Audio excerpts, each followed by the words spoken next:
Okay, welcome back. Now we're going to get started with the risks and harms session.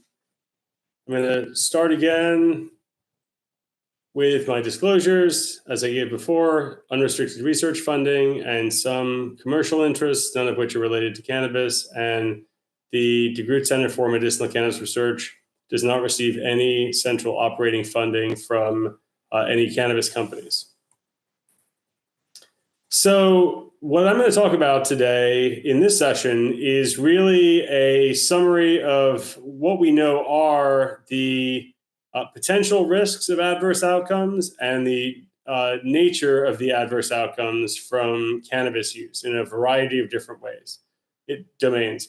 We're going to talk about psychiatric conditions, in particular cannabis use disorder and other mental health conditions. We're going to talk about the acute and chronic consequences of cannabis use in terms of cognitive processing, and zero in a little deeper on the associations between cannabis use and motor vehicle accidents. And then we're going to touch on two other domains that are also relevant, but may not get as much attention: the effects of cannabis on lung health and a increasingly common, a once rare but now increasingly common condition called cannabinoid hyperemesis syndrome. And with that, I'll end with some conclusions and reflections at the end. So just to reiterate, our research approach really tries to balance the yin and the yang of cannabis, to think about how it may be helpful and how it may be harmful, and to provide the best available evidence when it comes to clinical and research guidelines around cannabis, keeping in mind both sides of the coin. And where we're going to start is with cannabis use disorder, or addiction to cannabis, which for a long time was considered sort of a mythic thing. There was a common misunderstanding that cannabis was not addictive, and to be sure, it doesn't seem to be as addictive as other drugs, but nonetheless, it is a psychoactive drug for which addiction can take place. And the clinical definition of addiction to cannabis is cannabis use disorder in the Diagnostic and Statistical Manual of the American Psychiatric Association. This entails a possible list of 11 different symptoms, and 2 or more symptoms constitute cannabis use disorder. 2 to 3 symptoms constitutes mild cannabis use disorder. 4 to 5 constitutes moderate cannabis use disorder, and 6 or more constitutes severe cannabis use disorder. I'm not going to read this entire list one by one, but these symptoms fall into a number of different categories. One set that reflects a kind of lack of control or dissipation of regulatory control over cannabis. A second set of items reflect the negative consequences from cannabis that do not deter a person from continuing to use, things like knowing that it's harming mental or physical health, leading to failure to fulfill major role obligations, interpersonal problems, important activities being given up, or physical hazard associated with cannabis. These are all consumption despite adverse consequences. This is another kind of indicator of a person's inability to change use. And then the last 2 are tolerance and withdrawal. Most people are probably familiar with this, but that is the need for more cannabis over time because the body and brain adapt to the presence of THC in particular, and that being tolerance, and then withdrawal being a rebound syndrome when individuals stop taking cannabis as a result of those adaptations in the body and brain. And so these are the indicators of physiological dependence. So any combination of 2 or more symptoms that fall into these categories of unable to control cannabis use despite adverse consequences, or physiological dependence, all constitute cannabis use disorder. When we think about how common this is, I'm going to go back to a slide from my first talk today. This is the frequency of cannabis use among cannabis users, and In terms of the prevalence of cannabis use disorder, the lifetime prevalence has historically been estimated to be around 7%. The 12-month prevalence is about 1%. But that probably is an underestimate given how much higher the overall epidemiological level of use is. And in general, what we know from a recent meta-analysis on cannabis use disorder among people who use cannabis is about 1 in 5 people will meet criteria for cannabis use disorder. That's not a trivial number, 22%, or not a trivial prevalence. The inverse of that is 8 out of 10 would not meet cannabis use disorder. So the majority of people who use cannabis do not have cannabis use disorder, but a non-trivial number do. Another myth about cannabis was that, in addition to not being addictive, another myth was that it was not physiologically addictive. We now know that that is absolutely not the case. There have been documented the nature of the withdrawal syndrome in a number of different studies. And as the potency of cannabis has increased over time, the likelihood of individuals with cannabis use disorder having withdrawal symptoms is much higher. Certainly in the patients I've seen recently with cannabis use disorder, the withdrawal syndrome has been frank and uncomfortable and unambiguous, perhaps in part because of the high levels of THC those patients were consuming. The syndrome is any 3 or more of these symptoms, the negative affectivity symptoms like irritability, aggression, nervousness, anxiety, depressed mood, some appetite symptoms relating to decreased appetite or weight loss, difficulty sleeping, and then physiological symptoms, especially gastrointestinal symptoms, tremulousness, sweating, fever, chills, or headache. So a quite uncomfortable withdrawal syndrome. Fortunately, cannabis withdrawal is not life-threatening, like alcohol withdrawal, for example, but it is very uncomfortable and, again, not uncommon in the context of these high-potency drugs that are available now, or high-potency versions, I should say. So where does cannabis use disorder come from? I'm going to start with kind of a narrow view of the etiology of cannabis use disorder. And fundamentally, from a neurobiological standpoint, we believe that it develops because of the neuroadaptations that take place in the endocannabinoid system. This slide is probably familiar for those of you who came to the morning session. It shows the density of CB1 receptors in the brain. And what we believe is happening at a physiological level over the course of cannabis use disorder is that as individuals consume more and more cannabis, and obviously cannabis with THC, the chronic stimulation of the CB1 receptor leads to neuroadaptive changes that lead to the downregulation of those receptors to reach, to kind of maintain homeostasis. And this becomes a new steady state level, or what's referred to as an allostatic level, a new stable level. And as a result, the person has to continue to use to maintain the level of activity. And there's quite a lot of evidence in support of these neuroadaptive changes. These are data from a PET scan study or study using PET imaging that looked at the CB1 receptor and looked at whether or not individuals with cannabis use disorder showed downregulated numbers of CB1 receptors. They are depicted in black, and you can see that there are smaller numbers of CB1 receptors in the anterior cingulate, in the hippocampus, in the insula, the occipital lobe, the parietal cortex, the posterior cingulate, the prefrontal cortex, and the parahippocampal gyrus, as well as in the temporal lobe also. So more or less across many regions of the brain, not all. There are downregulations in CB1 receptors. And this is just zeroing in on the differences between the two. This shows you where the largest differences are. And so what stands out is that these tend to be in the prefrontal cortex, the amygdala, the insula, and the parietal cortex. And fundamentally, we do see this downregulation of or what seems to be a downregulation of CB1 receptors.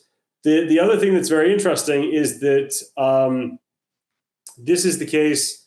There's also a rebound that happens after individuals are abstinent. So this is a second study, again, using a radioactive ligand to measure differences in CB1 receptor density. You can see in red the CUD positive, or in this case, the cannabis dependence positive group compared to healthy controls. And again, you can see that there are lower levels in general across a bunch of different regions: amygdala, caudate, anterior cingulate, posterior cingulate, frontal lobes, hippocampus, just as we saw in the previous study. But in this study, what we also saw was that looking over time, this is looking at the individuals with cannabis use disorder at baseline, 2 days later, and then a month later, what we see is that in comparing these individuals, as people progress, we do see that there is a slight restoration of the CB1 receptors over time, and that although the baseline levels differ from the control levels, these actually are rendered non-significant as individuals recover. So we see this gradual gradient of readaptation following abstinence, which is promising, suggesting that this is not a kind of permanent change to the brain, but one that just takes time to recalibrate. There are also behavioral determinants of cannabis use disorder. One of these is a process called delay discounting, or how much a person discounts a reward based on its delay in time, how much they value immediate rewards relative to larger delayed rewards. This is one example of delay discounting data showing steep devaluation of a reward as the delay to that reward takes place over time. The other factor that has been very robustly implicated in cannabis use disorder behaviorally is high cannabis reinforcing value. That is, how valuable cannabis as a commodity is to the individual. And this can be measured somewhat reciprocally, looking at how much a person would opt to consume at low costs, and then mapping the gradient of decrease over increasing costs as a way of measuring reinforcing value.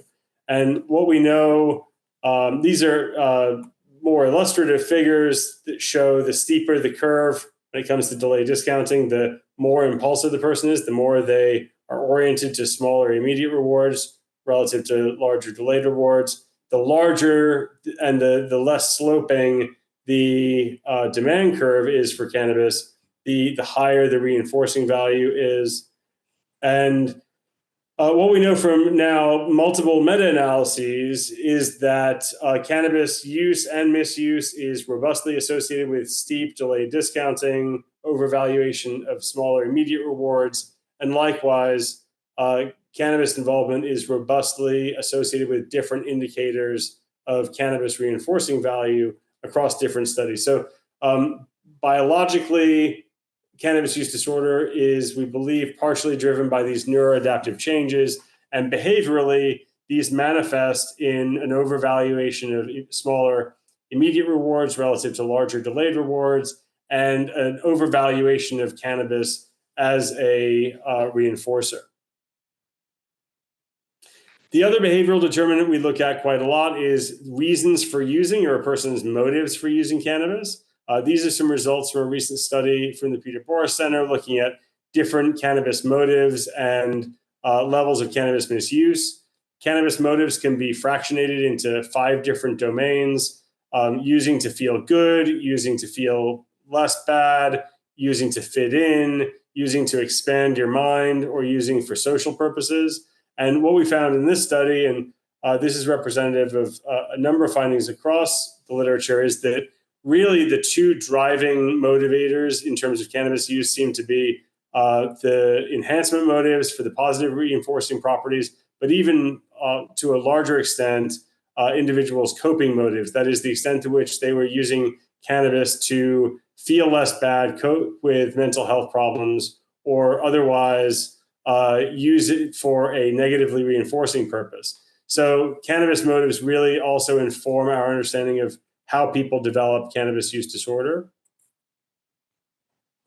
In terms of contextualizing risk and harm, one of the questions that often comes up is how addictive is cannabis? And one of the ways we can look at this is by looking at what percentage of people develop cannabis use disorder or cannabis dependence among people who use it at all. And these are data from a large epidemiological study looking at the percentage of dependence among people who use the drug. And in this case, cannabis really came in lower than most drugs, around the same level of as alcohol. About 8% of the people who were actively using cannabis in this study met criteria for cannabis dependence. That was lower than stimulants, lower than opioids, and lower than tobacco, which was actually the largest percentage. The other way to look at this is to ask the question, among people who have ever used a substance, what is the likelihood that they will meet criteria for a substance use disorder for that drug at some point in their lifetime? And again, this is from a large representative epidemiological data set. And here we see that cannabis actually has the lowest lifetime SUD likelihood. Now, these data are, at this point, more than a decade old. Things have changed, and there are much more potent products out there. As I alluded to earlier, there are higher estimates among users. But fundamentally, I think that these results we would expect would be consistent to the extent that it seems like cannabis is, without question, addictive, but compared to a lot of other psychoactive drugs, less addictive overall. So that's cannabis use disorder, the psychiatric condition reflecting clinically significant cannabis harms. What about other mental health conditions?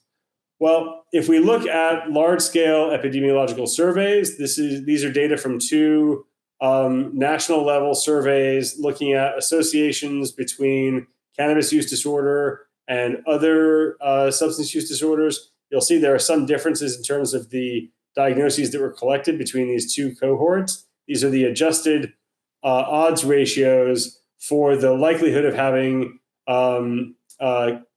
these other conditions if a person has cannabis use disorder. And you can see that other substance use disorders have among the highest levels. So presence of cannabis use disorder, the presence of these conditions are substantially increase the likelihood of cannabis use disorder. The same is true for mood disorders, although the adjusted odds ratios are considerably lower. When it comes to anxiety disorders, in most cases, there are significant associations, although, again, smaller than substance use disorders.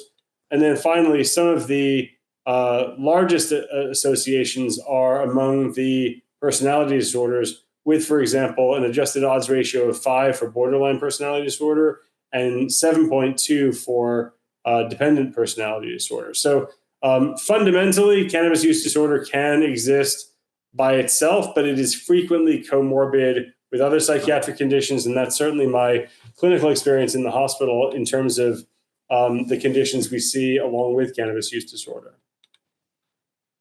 The other consideration is longitudinal data. Those are just cross-sectional data.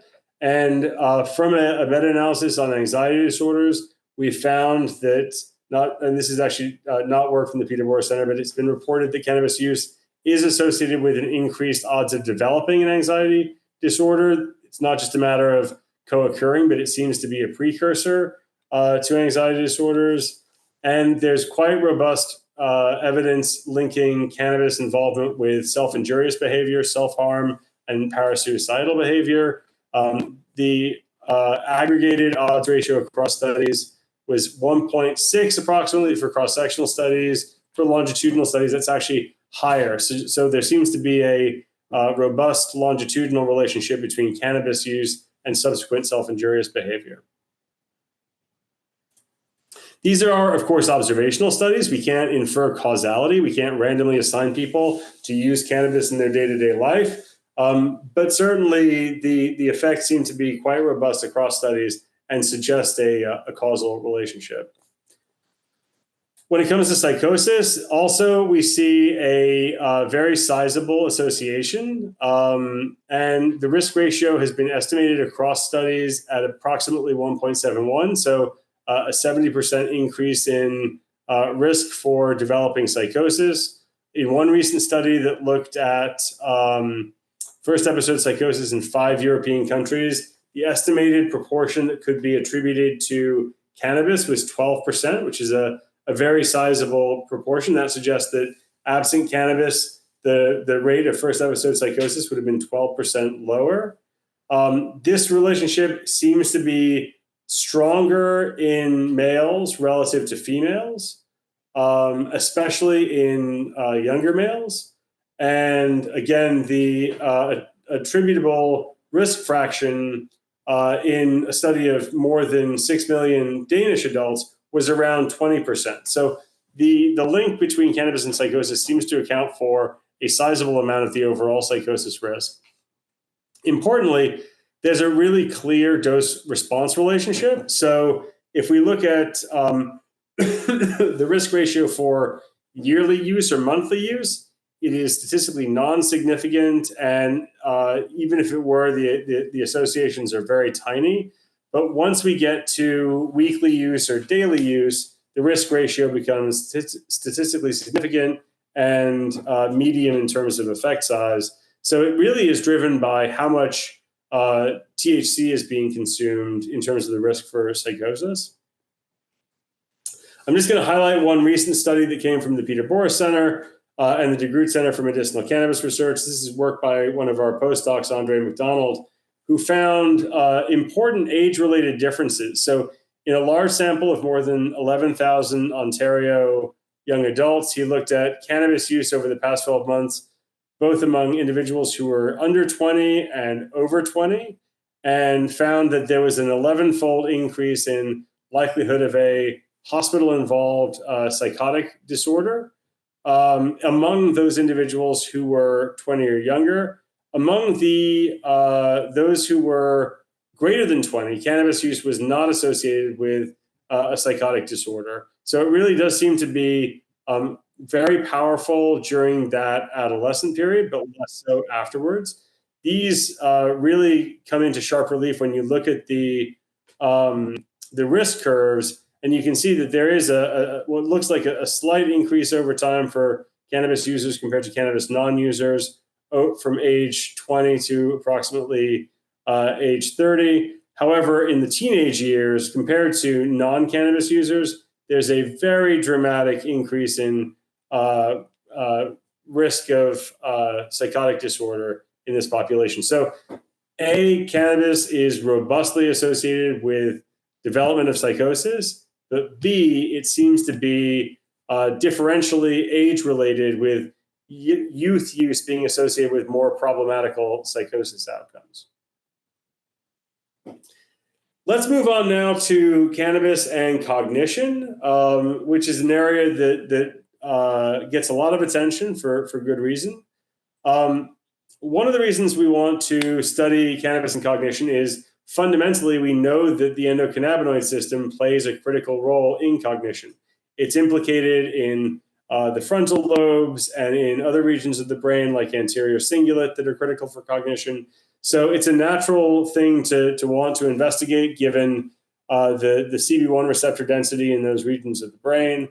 The other thing is the cognitive consequences of cannabis are actually applicable to all cannabis users, not just individuals who are CUD positive. And as a medical cannabis research center, this is particularly pertinent to medical cannabis patients because one of the more frustrating side effects of medications in general is cognitive side effects. So this may be for anti-seizure medications like topiramate, which is known to have a adverse cognitive profile, but also could apply to cannabis. So understanding cognitive consequences is really important.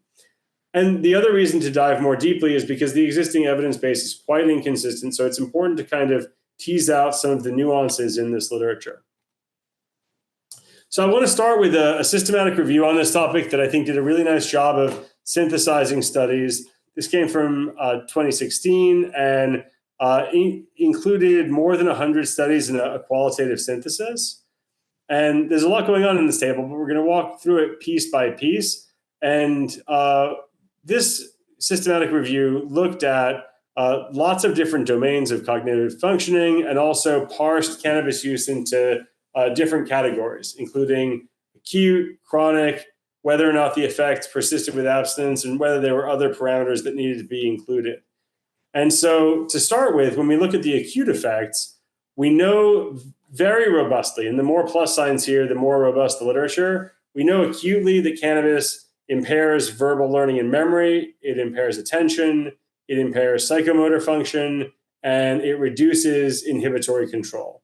That's unambiguous. In a number of other areas, there are suggestive data or equivocal data, but these are the areas of greatest, where the data are most robust. When it comes to chronic consequences, it also seems like there are ongoing deficits in terms of verbal learning and memory, attention, attentional bias, and some weaker evidence of ongoing psychomotor function. What's really ambiguous is whether or not these persist beyond the abstinence period. So basically, do these become chronic deficits versus exist as kind of transient deficits with ongoing chronic use? And here what we see is that there's very little evidence for chronic outcomes, maybe a little suggestive evidence for psychomotor function, but a lot of equivocal domains. So we know there are acute effects. We know there are some chronic effects. What's much less clear is how long after abstinence these cognitive consequences stick around. And across this literature, we also know that there are lots of other things that moderate either in an increasing or decreasing way the impact of cannabis use. So it may be frequency, it may be the total amount of lifetime use, there may be sex differences or differences in the amount of the dose in terms of the THC potency. But there are lots of different factors that go into whether or not cannabis can adversely affect cognition. There are a lot of limitations and considerations for this literature review. I want to emphasize that there are still quite a lot of inconsistent findings out there in the literature. It's not settled science by any means. A lot of these studies are quite challenging to do because they involve intensive neuropsychological cognitive testing, and in many cases among individuals who are acutely consuming cannabis, which is a challenging experimental protocol to implement. So there can be some small study bias or what can lead to publication bias. Of course, there's always the possibility of some measurement error in terms of whether or not these domains are really being adequately captured by the instruments that are being used. And of course, there are some confounding variables. So we may not always know whether or not the decrements in cognitive functioning are specific to the cannabis that's being used, or whether those decrements predated cannabis use and as a result are confounded with, or maybe confounded with other indicators.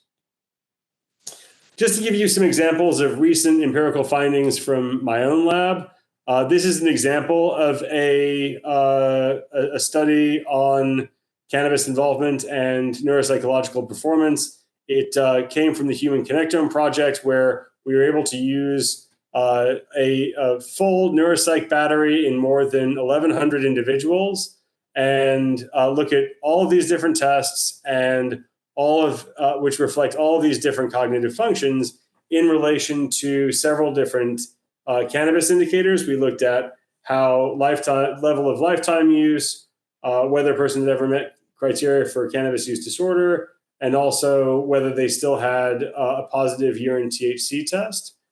And what we found when we looked at these results was that actually in most of these cases, there were non-significant differences, but a history of cannabis use disorder was associated with a significantly lower level of fluid intelligence, which is consistent with a number of other studies showing that overall total IQ is lower among cannabis users. Again, that may predate the cannabis use.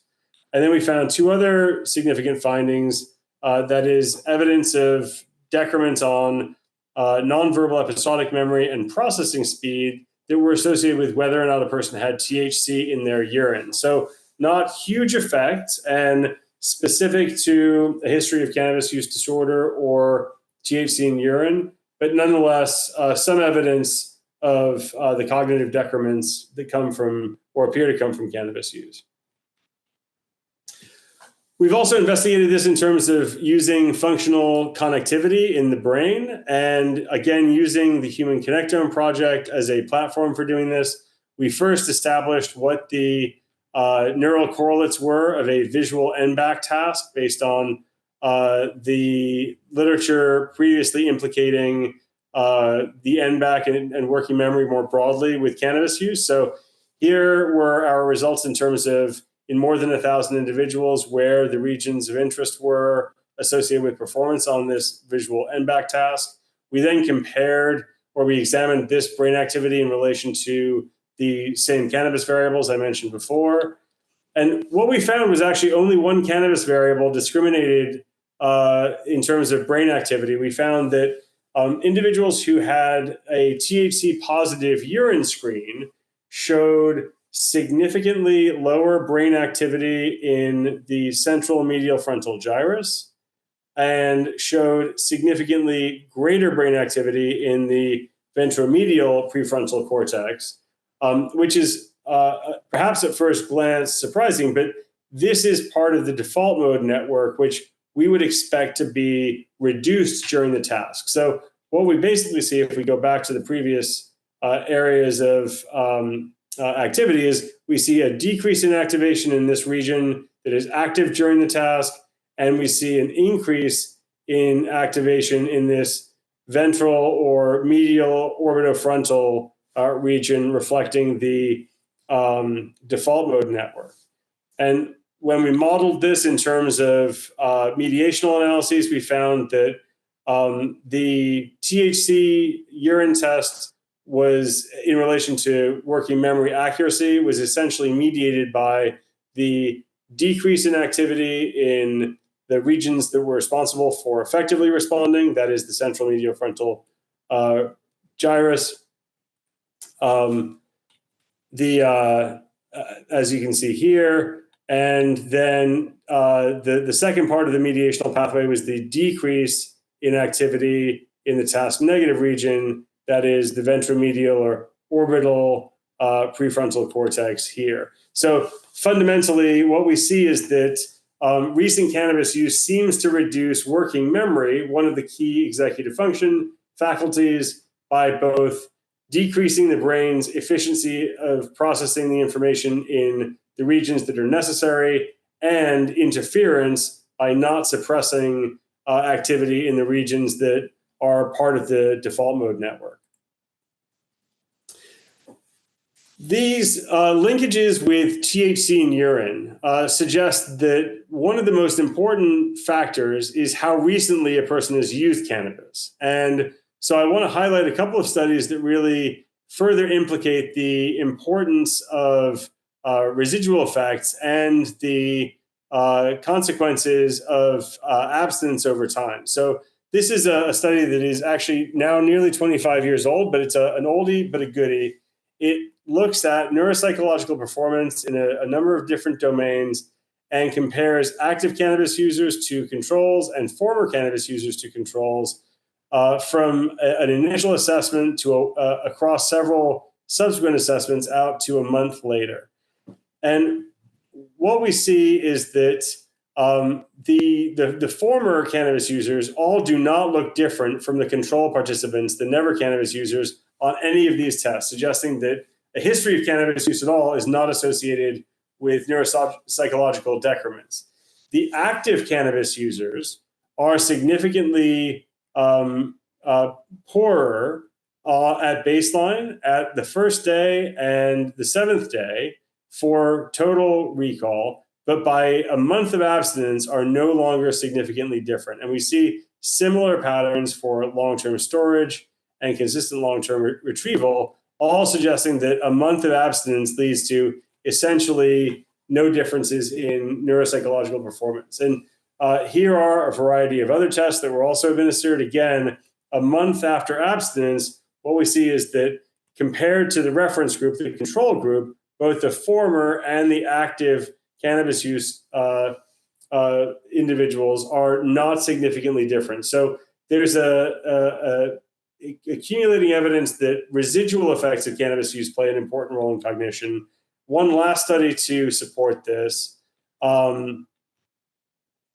is a meta-analysis of effects on cognition in young adults. And in this meta-analysis that found a number of different associations in terms of cognitive performance, when the data were recoded into the period of abstinence required, 0 hours, less than 3 days, or more than 3 days, the effect size of difference shrank considerably once you asked people to abstain for at least 3 days, and actually overlapped with 0, indicating a non-significant difference. So in other words, the difference in cognitive performance in this meta-analysis was largely driven by studies that did not require any abstinence, and studies that did require abstinence found systematically smaller and indeed non-significant differences overall. A special case of cannabis and cognition is how much cannabis impairs driving performance. It's one thing to show that cannabis reduces reaction time in the lab. It's another thing to look at whether or not those effects on reaction time and attention and vigilance, how they relate to driving in the real world. And so looking at a recent review of reviews, what we see across lots of different studies, each of these studies is a meta-analysis or systematic review, and across a large number of different outcomes, collisions, injuries, fatal accidents, case control studies, lots of different designs.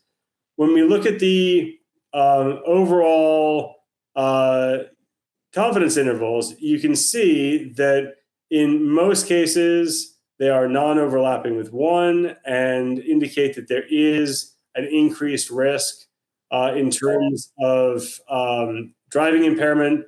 All of these are in the positive direction, suggesting that cannabis is associated with poor driving performance. It's not the case in every study, to be sure, but on balance, what we see is that there is a small magnitude association in terms of cannabis and driving impairment. So from this review of reviews, the authors drew a number of conclusions. As I mentioned, that in most cases, there were statistically significant associations. They were of relatively small effect sizes. There was a lot of heterogeneity, and is a lot of heterogeneity in the literature in terms of the study type, the crashes that they looked at, and the measures of cannabis that were measured. The review concludes that there's no scientifically supported clear cutoff concentration, or states that no scientifically supported clear cutoff concentration can be derived. The reality is these studies often find a correlation that is statistically significant between THC level and level of driving impairment, but with enough heterogeneity that it's very hard to say what exactly is the amount that's too much. And various jurisdictions are making decisions about that, but the evidence remains much more ambiguous than alcohol, for example, where a cutoff of 0.08 is widely considered to be a meaningful level of alcohol in one's blood to constitute intoxicated driving. Let's move to cannabis and lung health. And although there are many different products that exist now, and we have seen a significant increase in consumption of edibles and vaping products, the most common way of consuming cannabis in Canada and in most jurisdictions is still inhaling dried plant matter. And the bottom line is that inhaling combusted plant matter is not good for the lungs. A longstanding further myth is that cannabis is not all that harmful for lung health. Often it is compared favorably to tobacco as having a more favorable profile. The reality is that most cannabis smokers consume less cannabis than most regular tobacco users. But as more and more study is being directed to this question, we're seeing more and more evidence implicating cannabis in lung illness. And to summarize this is a chart from a nice recent state-of-the-art review. And what you can see here are a variety of different conditions that have been studied, what the nature of the evidence is, what the putative mechanism for the effects are, and how high the quality of the evidence is. And they use a traffic lights convention in which green means good and red means bad. And so where you see red here is where there is fairly consistent evidence that there are lung harms associated with cannabis use. So in particular, the highest quality evidence comes for negative consequences for asthma control and lung cancer. In the first case, cannabis is associated with an increase in asthma risk and asthma exacerbation. In the case of lung cancer, cannabis is associated with an increased risk of any lung cancer, especially at a younger age. The other areas that are notable are that there's robust evidence that cannabis is associated with chronic bronchitis and other similar respiratory symptoms, and is also robustly associated with bullous lung disease and pneumothorax. And in particular, the evidence is quite strong in support of primary spontaneous pneumothorax, which is a condition in which air pockets accumulate outside the lungs and can lead to lung collapse. So although cannabis is not harmful in all domains, the linkages to COPD or interstitial lung disease seem to suggest no additional risk. There are quite a number of areas where there are harms: bronchial respiratory symptoms, asthma control, bullous lung disease, and lung cancer, and a number of others that are certainly warranting further investigation to understand that association. The last condition I'm going to talk about today is cannabinoid hyperemesis syndrome. And this was first documented 20 years ago this year in 2004. At the time, it was considered a kind of unicorn diagnosis because it was so rare and unusual. But unfortunately, it has become much more common. What cannabinoid hyperemesis syndrome refers to is a syndrome of symptoms that involve loss of appetite, intense gastrointestinal discomfort, intense nausea, and cyclic spasmodic vomiting. And these very unpleasant gastrointestinal symptoms are not alleviated by traditional antiemetic medications. They are relieved by individuals taking very hot baths or showers, which is quite an unusual mechanism of relief.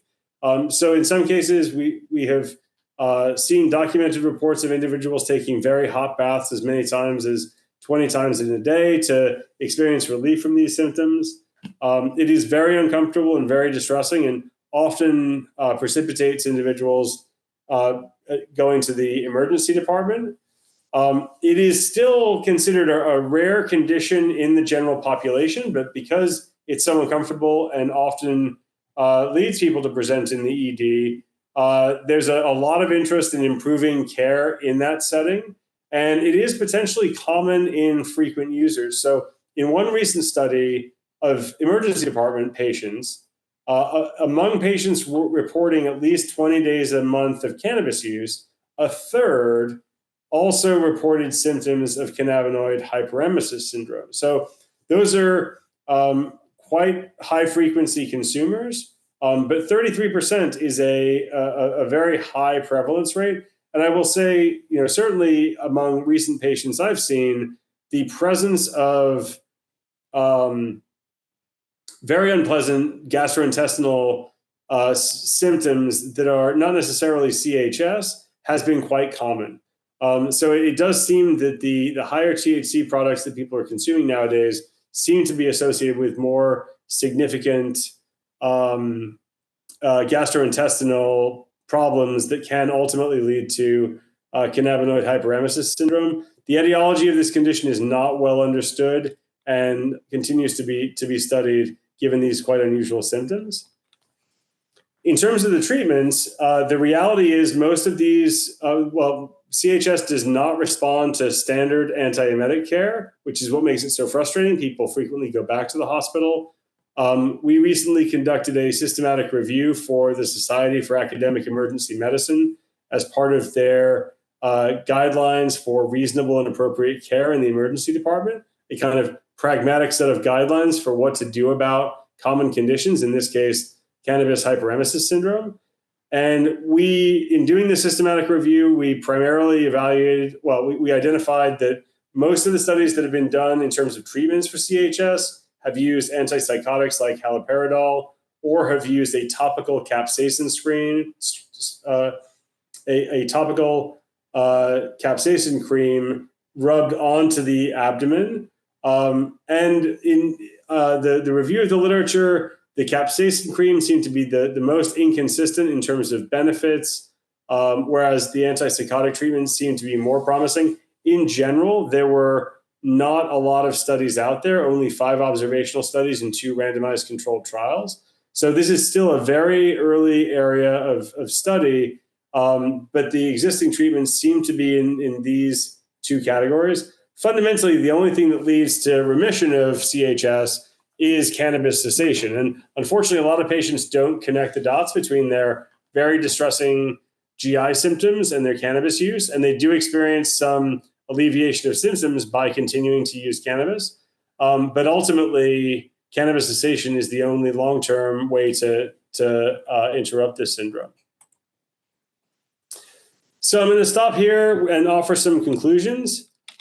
We talked about a lot of different potential risks from cannabis. Mental health risks, including cannabis use disorder and robust associations with other mental health conditions. We talked about acute and chronic consequences of cannabis use on cognition, and a special case of that, traffic accidents. Although it is not the case that any cannabis use is associated with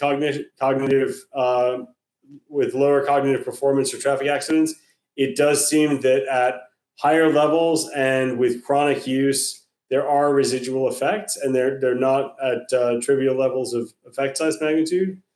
We talked a bit about lung health and the increasing evidence that inhaled cannabis is associated with a lot of different lung harms, including lung cancer and pneumothorax, the development and persistence of asthma, and a number of other conditions, although there are not links to COPD or interstitial lung disease.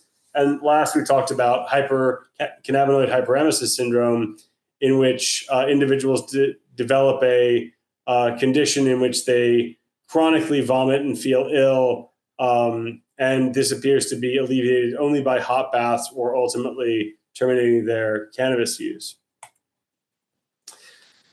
If we put this in context, this is a fairly grim laundry list of harms, but the other reality is that there is a glass half full perspective too.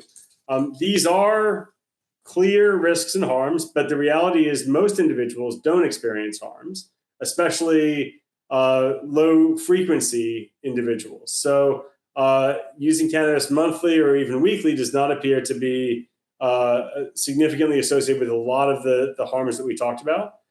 The cognitive effects of cannabis do appear to be largely reversible. So individuals who stop using, even for as short a time as 3 days, show less impairment in terms of cognitive testing. And I think that one of the things that is a take-home message is that the risk from cannabis really scales to the frequency of use and the level of use. And fundamentally, the amount of risk from cannabis comes from the amount of THC that a person consumes. The more THC a person consumes, the higher their risk. So even more important than frequency and level of use is the amount of THC. Using daily, but only using non-THC products probably is much more healthy than using multiple times, using daily, but using very high potency concentrates, for example. Just to kind of put this in context from a different perspective, these are data from a study done in the UK in which experts basically graded different drugs in terms of their harms. They graded them in terms of harms to others and harms to individuals. And what you can see is that the drug that actually did the worst was alcohol, with a very significant negative impact on others and on the individual. And cannabis was sort of at the middle of the pack. And I think that in thinking about these risks and harms, to be sure, they are real and non-trivial and affect substantive proportions of the population.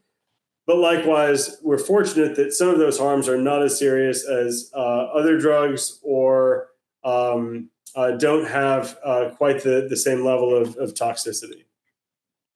With that, I'm going to stop there and take any questions that people might have.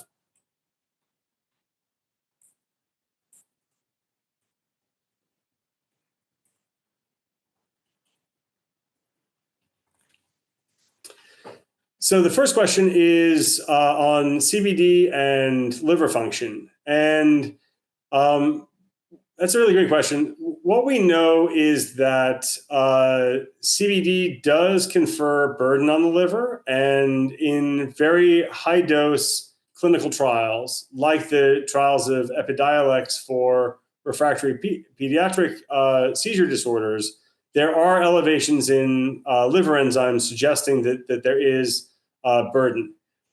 The reality is that most people who consume CBD do so at much lower levels of consumption than would be likely to confer a substantial burden on the liver, and especially among individuals who are otherwise healthy and have healthy livers.